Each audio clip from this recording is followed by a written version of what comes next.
Hello, hello, hello everyone! Good evening, good evening, good evening! Lalo na dito sa California. Samahan niyo ako sa aking paglalakad. So, usually I love to walk every day. So, it's been a long time na hindi ako masyado nag-walk. So, ngayon, I decided to walk around my neighborhood. Of course, familiar kayo sa lugar na to kasi palagi ako dito nag-walk. So, this is Our Lady of Guadalupe. Malapit dito sa work ko. So, mag-walking na tayo para maganda rin sa mental health natin. Yun na, nag-walk ka sa neighborhood mo, sa community mo. Kaya I decided to walk today after sa mga errand na ginawa ko. So, this is my favorite place. Palagi ako nag-walk dito around my neighborhood. And of course, my favorite Juan Diego. So, magdasal muna tayo kahit konti habang ako nag-walking dito. Yun, this is the miraculous. Kaya, kahit nanonood lang kayo sa akin, pwede rin kayo magdasal, you know. You offer at least a minute or 2-minute prayer. Kung anong mga prayers nyo, lalo na yung, I'm not sure kung aware kayo doon. But I was learned from my mom na kung first time mo pinuntahan yung isang lugar o nakita mo, mag-make a wish ka o mag-pray ka. Kasi yung mga prayer mo, maririnig ni God. You know, so ako ganyan ang ginagawa ko. Every time I go to any places, any churches na makita ko this secret image of the saint, the God, Our Lady of Guadalupe, or Blessed Virgin Mary, I always offer my prayer. At saka ito siya yung lugar ng Our Lady Guadalupe. Kung makikita nyo, marami yung mga flowers. Yan. Dinadala lang yung ng mga parishioner dito. Iniiwan lang, hindi nawawala. Yung mga candles, mga kandila nila. You know, iniiwan lang nila yan dito sa labas. Kasi this is the offer to Our Lady of Guadalupe, 'di ba? Baga sa Pilipinas parang tinatawag nating ano ba 'yun yung sa I forgot the name of the place sa Manila. Parang Our Lady of Perpetual Help or Our Lady of Manawag, parang ganyan. So sa amin naman, it's around my neighborhood, pwede ko lang malakad. So if I have time, I walk every day during my lunch time. So this is my devotion. Our Lady, ito siya yung, of course, Guadalupe, right? Our Lady Guadalupe. Siya yung pinaka-miraculous dito. So, I always come to visit her. Nandito ako sa parang garden area niya. So, walking my neighborhood. Kasi it's already only 7 o'clock, 7:20 in the evening, pero maliwanag pa dito. Kaya kailangan ko maglakad. Good for my mental health, to self-care din. Kaya habang mag-quick muna tayo ng prayer. Prayer with our own self. Na kailangan mag-offer tayo ng prayer sa Our Lady of Guadalupe. Lahat ng mga, ngayon, you put yourself in the presence of God. Kung ano man yung mga hinaing nyo, ano man yung mga hinanakit sa puso nyo, ano man yung bagay na kailangan nyo ng pagdadasal, it's a great time na magdasal tayo, even a minute, 2 minutes. The most important, you put yourself in the holy presence of God. The most important, you acknowledge that there's a mother, the mother of God na willing to parang mediator sa atin, sa ating mga panalangin. So guys, so I'm gonna do my quick prayer while waiting, guys. And Father, Son, Holy Spirit, Amen.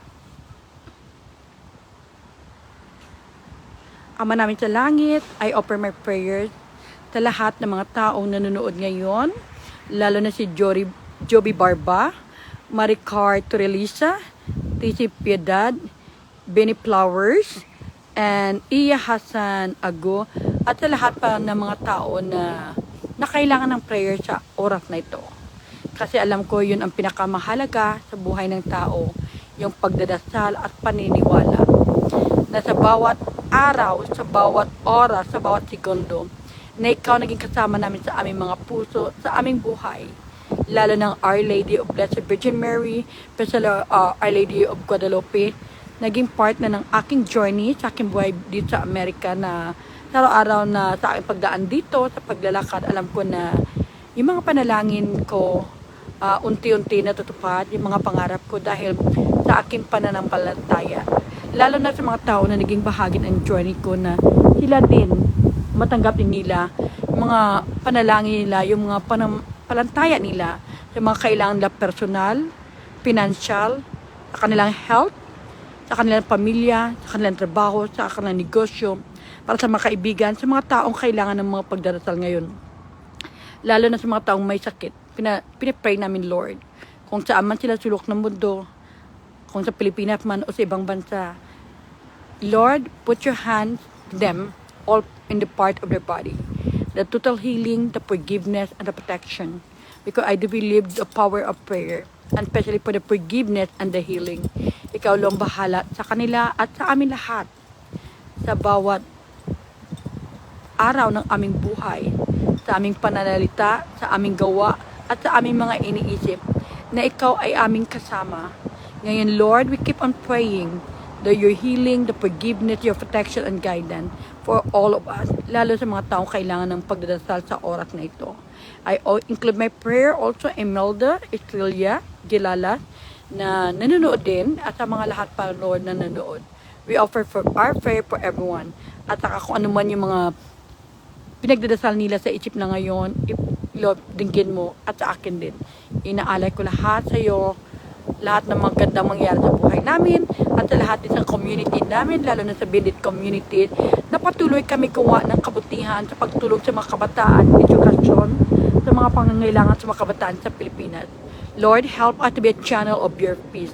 Help us, Lord, to be a channel of your love, your care and compassion and unconditional love. Everything we ask and we offer our prayer with the help and intercession of our Blessed Virgin Mary, Our Lady of Guadalupe.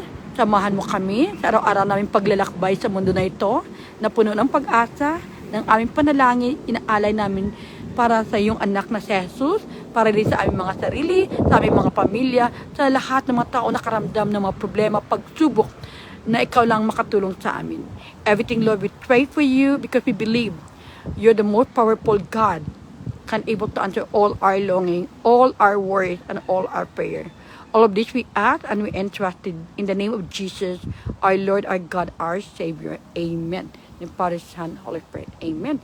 So guys, thank you na sinamahan niyo ako sa konting pagdasal habang ako nag-walk dito sa park. Park is a church. Kasi walang tao ngayon. So gusto ko yung tahimik na lugar, malapit sa bahay namin, mag-walking, and the same time na alam mo yung sa araw-araw mo ng buhay, kailangan maramdaman mo yung kagandahan ng ating kalikasan, yung magandang bulaklak, of course, yung mga, mga lahat ng mga bagay na ginawa ng Diyos na hindi natin kayang gawin ng mga tao, na we need to appreciate beauty of life, na kailangan din natin minsan lumabas ng bahay natin, mag-walk, bigyan ng time yung mga sarili natin, kasi yun ang pinakamahalaga, Kaya, if I have time to take care of myself, I just walk. Dito lang, around my neighborhood, no? Kasi dito, safe naman dito sa Amerika. Hello. Hola, ¿cómo estás? Muy bien? Okay. So, dito sa Amerika, gusto ko kasi dito pwede ka mag-walk, wala kang kinatakot, lalo na dito malapit sa church namin. So, walking distance lang, and the same time, ito sa yung simbahan na palagi kong pinupuntahan. Kasi ay, yung ginagol ko, at least I can walk 10,000 steps a day, kasi maganda sa heart natin, sa puso natin. At the same time, lalo na pagkasama mo yung mga tao katulad nyo na puno ng pagmamahal sa puso nila, at nag-iisip din ng kagandahan. So, yun ang pinakamahalaga. Hello, kamusta po? Mega shout out for Lita, Lorio Rivera, and of course, Billy Posada, Competente is watching right now. At saka si Imelda Estrella Gilalas. And of course, Binny Flowers. Hello, mega shout out. And Tessie, Piedad, and Maricar Turilisa. And Juby Barba. And of course, Iya Hassan Ago. So, isang magandang umaga or hapon or gabi kung saan man kayo ngayon. So, ngayon, ito siya yung actually, ito siya yung likod ng church. Meron siyang, dito yung tinatawag natin na, yung Blessed Sacrament. Alam mo, may tumatawag sa akin. To kasi, mostly is Latino dito. So, it means sila Latino, Spanish speaking. Kaya kung makita mo dito, nakalagay talaga Spanish. So far, so good. I learned to speak Spanish din. Kasi mostly sa mga student namin mga Espanyol, Grupo de Oración Cristo Vive. So, it meant to say, the group of the people who do the prayer. Like they have a prayer group, Estudio Biblico. So, common sense, alam na natin, they're learning about the Bible study. And why not, the course is the topic they talk about is Historia de Salvación. Salvation history. And inisya yung oras at araw, every Monday, Lunes, July 7, July 22, tapos na, no? So, and then if you want to join, they have English and Spanish too. about liturgical music workshop, sa mga ganyan dito. But it's not dito, sa ibang place. So, everything in Spanish. So moving here in California, natuto ako magsalita ng Espanyol dahil sa church at saka sa mga estudyante namin. Kita mo dito, iniiwan lang nila yung mga candle. Alam ko maganyan sa mga ibang bansa. So maganda maglakad kung pag ganitong oras. Kasi alam mo, wala masyadong tao. At nagsasolo ka naglalakad. At saka feel safe ka rin. Kasi alam mo, sa church ka nag-walking. And the same time, sa ibang church kasi ako nagtuturo ng catechism. So, yung tinuruan ko is middle school and high school. So, ito kasi is a church na close sa bahay namin. It's walking distance na ibi like 2 or 3 minutes. Gusto ko lang mag-walk paghapon. So, ito naman on the other side ng church, meron din siyang image ng Our Lady of Guadalupe. Kaya guys, even you're watching, you can ask a prayer kasi it's very miraculous. Kung naniwala kayo sa faith, sa prayer, miraculous, I will believe. Kasi mostly sa mga prayer ko dito, tinipad ni Lord, Yan, yung mga candle, tina mo dito, hindi na wala yung mga flowers. Yan, ganda, ang dami mga flowers, iniiwanan lang yan dito. At saka wala naman nagnanakaw ng flower. Tingnan mo ang gandang bouquet yun, yung ginawa nila. Yan. So, di ba mga flowers, iniiwanan nandito. Okay? Yeah, Our Lady of Guadalupe is a miraculous, parang miraculous middle, di ba? Yeah, sa yung pinaka, ng mga Latino people, the Blessed Virgin Mary. Actually, nung umuwi ako ng Pilipinas noon, ito sa mga dinadala kong kando, kasi marami yan dito. At saka mura lang. Oo.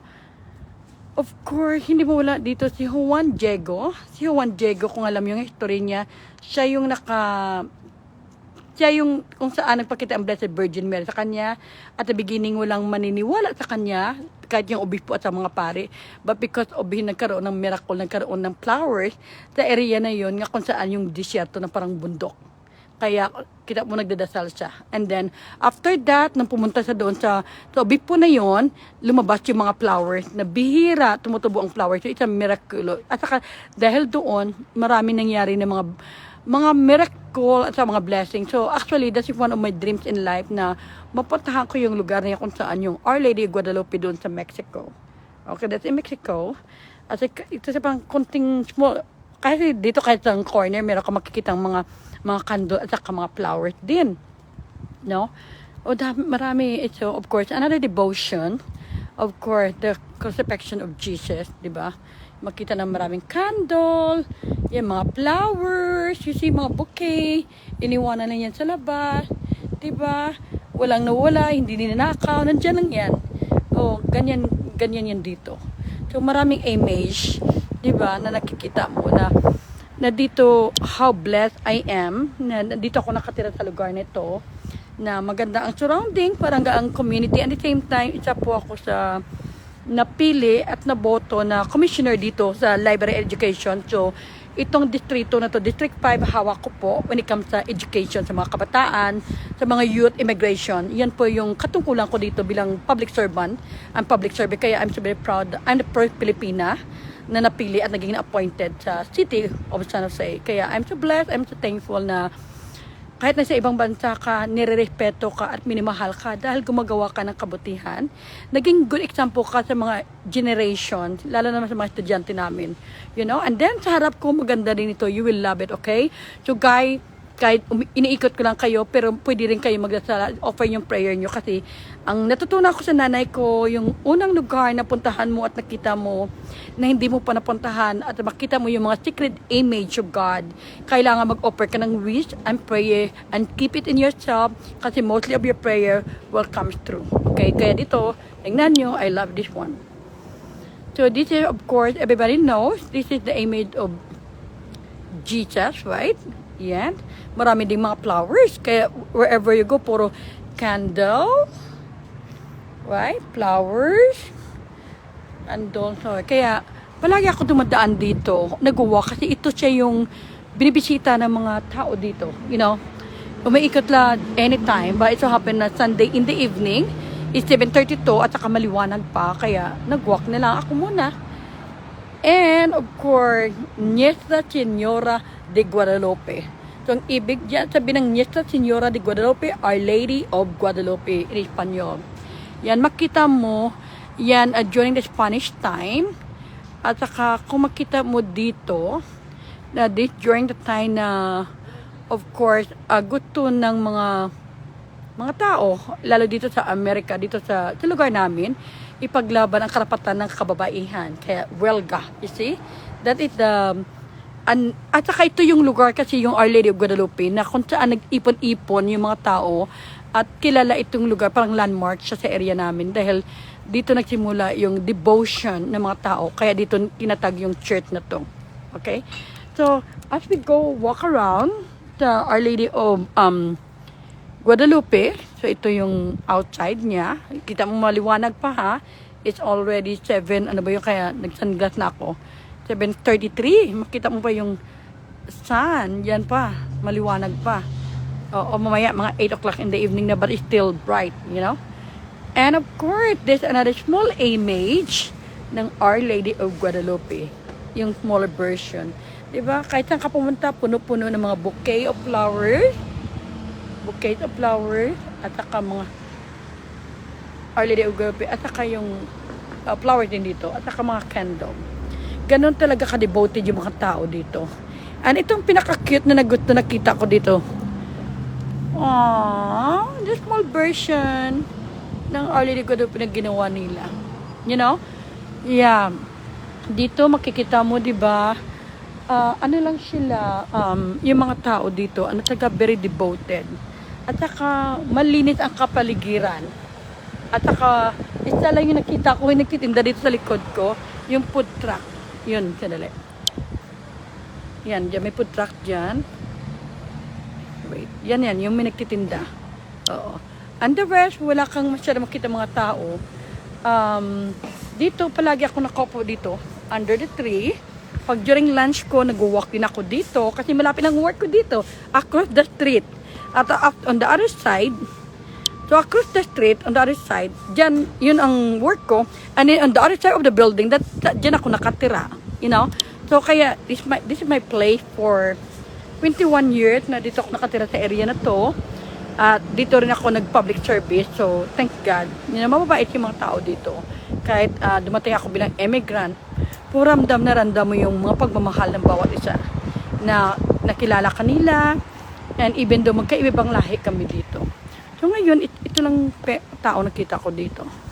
Yung isang mother, may anak siya dyan. Yan. Kasi maganda yung simbahan dito kasi may upuan sa labas. Diba? Kahit 10 beses mo lang ikutin mo to in a day, maganda na yung ano mo. Diba? Yung mother dyan. Yan. Then parking ano yan. So magandang pakiramdam mo. At saka ang ganda ng simoy ng hangin. Naramdam mo. Diba? Umikap lang ako ng isang beses, pero it's a good feeling, diba? Ito yung pinakamalaki. Na mukha maliit na tingnan, pero pag nandito ka sa personal, malaki talaga siya. Hindi siya maliit. Dahil sa, diba?